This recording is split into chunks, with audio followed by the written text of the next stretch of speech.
In the middle of a novel, a kind of magical thinking takes over.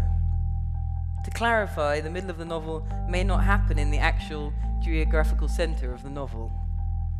By middle of the novel, I mean whatever page you're on when you stop being part of your household and your family and your partner and children and food shopping and dog feeding and reading the Post.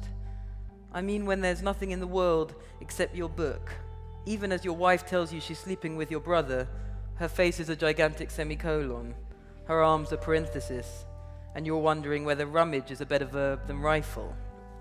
The quotation you have at the beginning by David Foster Wallace, you get to decide what to worship. In some way, this book is precisely the decision of what you get to decide to worship.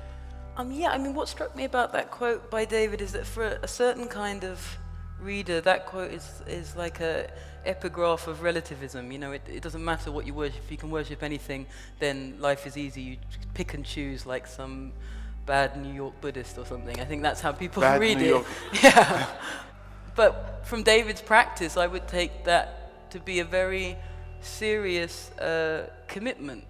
You do get to decide to worship, but that also means you have to decide carefully, work hard, and you have to make choices that are genuinely meaningful to you. The title of the book comes in part from seeing the Philadelphia story, is that correct? This book? Yeah. I don't know, maybe, yes, slightly. I mean, the Philadelphia story is in there a lot, but I hadn't thought of the direct connection, but you're right, yeah. What does the title, what does the title mean? Well, I guess I saw that film when I was very young.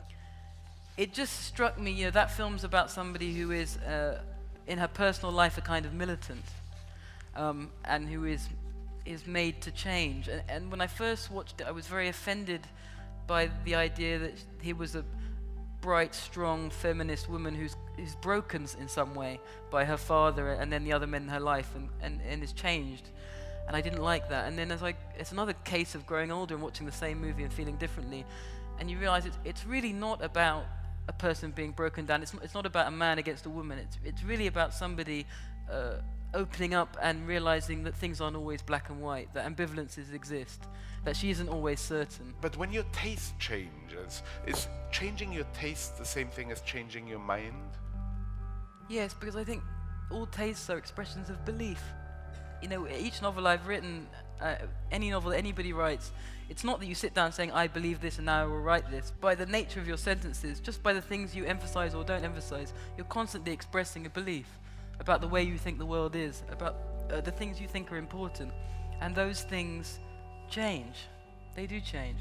And the form of the novel changes as well. A very simple example is in a lot of my fiction, I've delved very deeply into people's heads, into their consciousness, and kind of tried to take out every detail. The older I get, the more I meet people and realize I don't know them.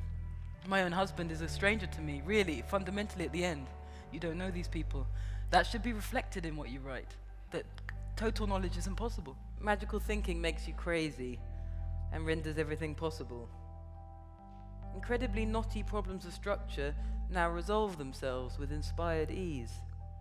See that one paragraph? It only needs to be moved and the whole chapter falls into place. But why didn't you see it before? You randomly pick a poetry book off the shelf and the first line you read ends up being your epigraph. It seems to have been written for no other reason.